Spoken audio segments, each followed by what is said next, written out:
Melakukan komunikasi K3.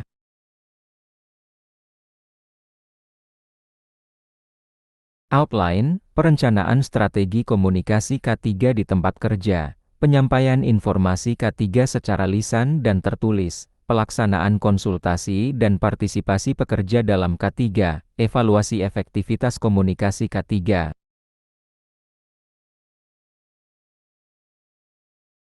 Tujuan, memahami perencanaan strategi komunikasi K3 yang sesuai dengan karakter tenaga kerja, risiko kerja, dan budaya keselamatan perusahaan. Menjelaskan teknik penyampaian informasi K3 secara lisan dan tertulis agar mudah dipahami dan dipatuhi di tempat kerja. Menguraikan mekanisme konsultasi dan partisipasi pekerja dalam komunikasi K3 untuk mendukung pengendalian risiko. Menilai efektivitas komunikasi K3 sebagai dasar perbaikan berkelanjutan dalam penerapan keselamatan dan kesehatan kerja.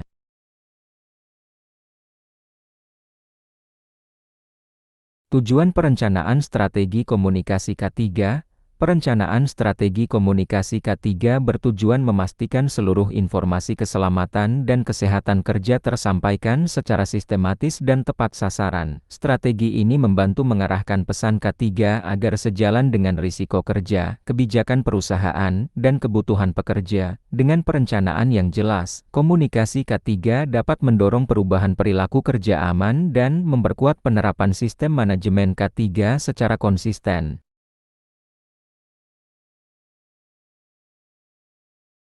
Faktor yang dipertimbangkan dalam perencanaan. Perencanaan strategi komunikasi K3 perlu mempertimbangkan beberapa faktor utama, antara lain, karakteristik tenaga kerja dan pola kerja, jenis dan tingkat risiko di tempat kerja, tingkat pemahaman dan pengalaman pekerja, kondisi lingkungan kerja dan operasional. Faktor-faktor ini menjadi dasar agar pesan K3 relevan, realistis, dan dapat diterapkan di lapangan. Penyesuaian pesan dan bahasa K3. Pesan K3 harus dirancang agar mudah dipahami dan tidak menimbulkan multitafsir, dengan memperhatikan penggunaan bahasa sederhana dan jelas, contoh yang sesuai dengan aktivitas kerja, penekanan pada dampak risiko dan pencegahannya, konsistensi istilah dan simbol keselamatan. Penyesuaian ini meningkatkan efektivitas komunikasi K3 dalam membentuk kesadaran risiko.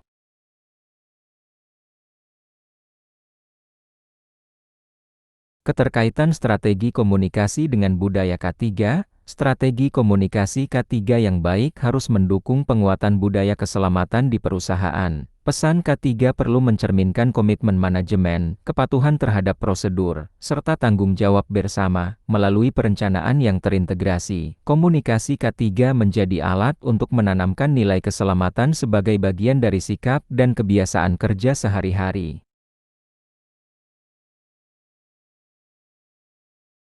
Regulasi terkait komunikasi K3. Perencanaan dan pelaksanaan komunikasi K3 mengacu pada peraturan perundangan, antara lain Undang-Undang Nomor 1 Tahun 1970 tentang Keselamatan Kerja, yang mewajibkan pemberian informasi dan petunjuk keselamatan kepada tenaga kerja. Selain itu, PP Nomor 50 Tahun 2012 tentang SMK3 menekankan pentingnya komunikasi, konsultasi, dan partisipasi pekerja dalam penerapan K3 di perusahaan.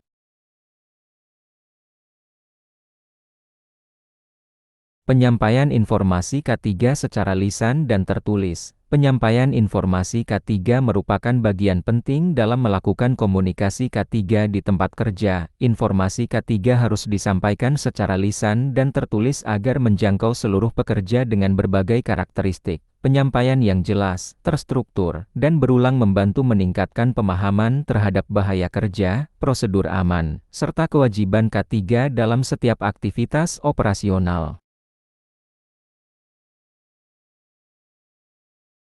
Penyampaian informasi K3 secara lisan. Penyampaian lisan digunakan untuk komunikasi langsung dan interaktif, antara lain melalui safety briefing sebelum pekerjaan dimulai, toolbox meeting di area kerja, induksi K3 bagi pekerja baru, arahan K3 saat kondisi tidak aman, metode lisan efektif untuk menekankan pesan penting dan memastikan pemahaman secara langsung.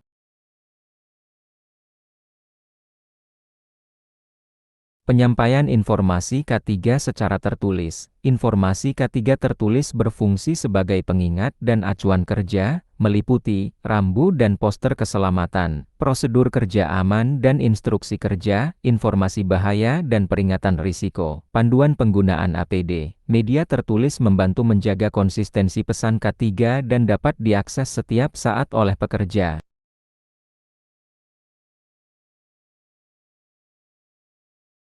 Prinsip penyampaian pesan K3 yang efektif. Agar informasi K3 mudah dipahami dan dipatuhi, pesan harus disampaikan secara sederhana, spesifik, dan relevan dengan pekerjaan. Penyampaian perlu fokus pada risiko nyata, tindakan pencegahan, serta konsekuensi jika prosedur tidak diikuti. Konsistensi antara pesan lisan dan tertulis sangat penting untuk menghindari kebingungan di lapangan.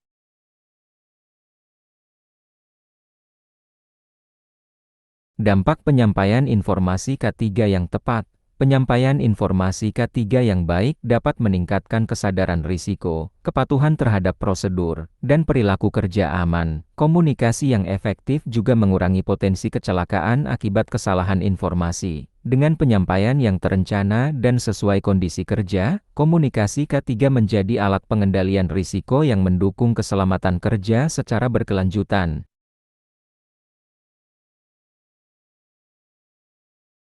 Pelaksanaan konsultasi dan partisipasi pekerja dalam K3. Pelaksanaan konsultasi dan partisipasi pekerja merupakan bagian penting dari komunikasi K3 yang efektif. Kegiatan ini menekankan komunikasi dua arah antara manajemen dan pekerja terkait bahaya, risiko, serta pengendalian K3. Dengan melibatkan pekerja secara aktif, informasi K3 menjadi lebih realistis, aplikatif, dan sesuai dengan kondisi nyata di lapangan kerja. Bentuk konsultasi K3 di tempat kerja. Konsultasi K3 dapat dilakukan melalui berbagai mekanisme, antara lain, diskusi K3 dalam rapat kerja, konsultasi sebelum perubahan proses kerja, pembahasan risiko sebelum pekerjaan berbahaya, penyampaian masukan terkait prosedur kerja aman. Konsultasi ini membantu memastikan keputusan K3 mempertimbangkan pengalaman pekerja.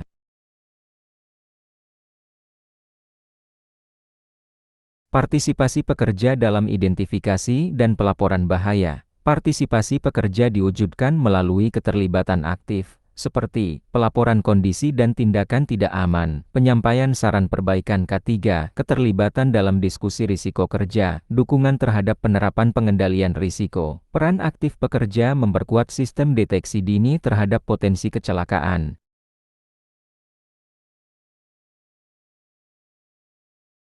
Peran P2K3 dalam konsultasi dan partisipasi. P2K3 berperan sebagai wadah formal komunikasi dua arah antara manajemen dan pekerja. Melalui P2K3, isu K3 dapat dibahas secara terstruktur, termasuk hasil inspeksi, laporan bahaya, dan usulan perbaikan. Peran ini memastikan aspirasi pekerja terdokumentasi dan ditindaklanjuti secara sistematis dalam pengelolaan K3 perusahaan.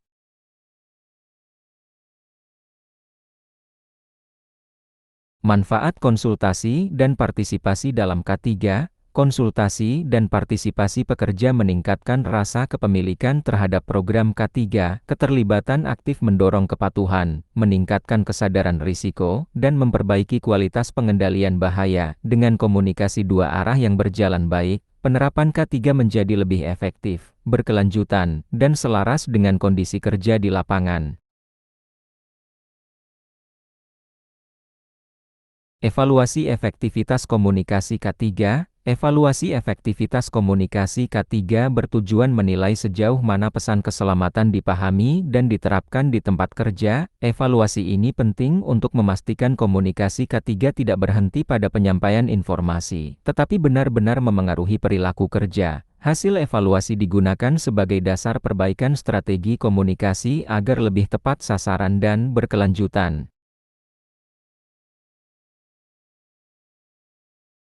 Metode evaluasi komunikasi K3, efektivitas komunikasi K3 dapat dievaluasi melalui beberapa metode, antara lain, observasi perilaku kerja aman di lapangan, pemantauan kepatuhan terhadap prosedur, diskusi dan umpan balik dari pekerja, hasil rapat dan forum komunikasi K3. Metode ini membantu menilai kesesuaian pesan dengan praktik kerja nyata.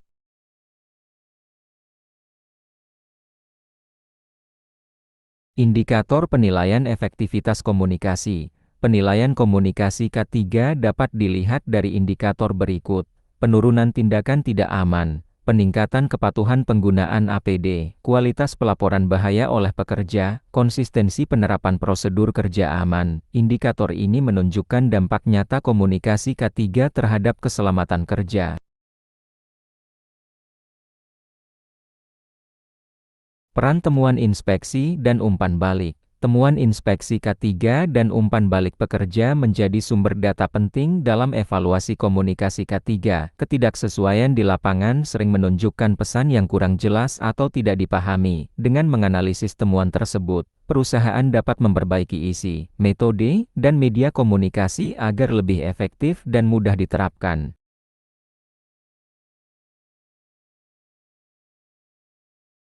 Tindak lanjut dan perbaikan berkelanjutan. Hasil evaluasi komunikasi K3 harus ditindaklanjuti melalui perbaikan strategi, materi, dan metode penyampaian. Perbaikan berkelanjutan memastikan komunikasi K3 selalu relevan dengan perubahan risiko dan kondisi kerja. Dengan evaluasi yang konsisten, komunikasi K3 menjadi alat pengendalian risiko yang adaptif dan mendukung budaya keselamatan kerja.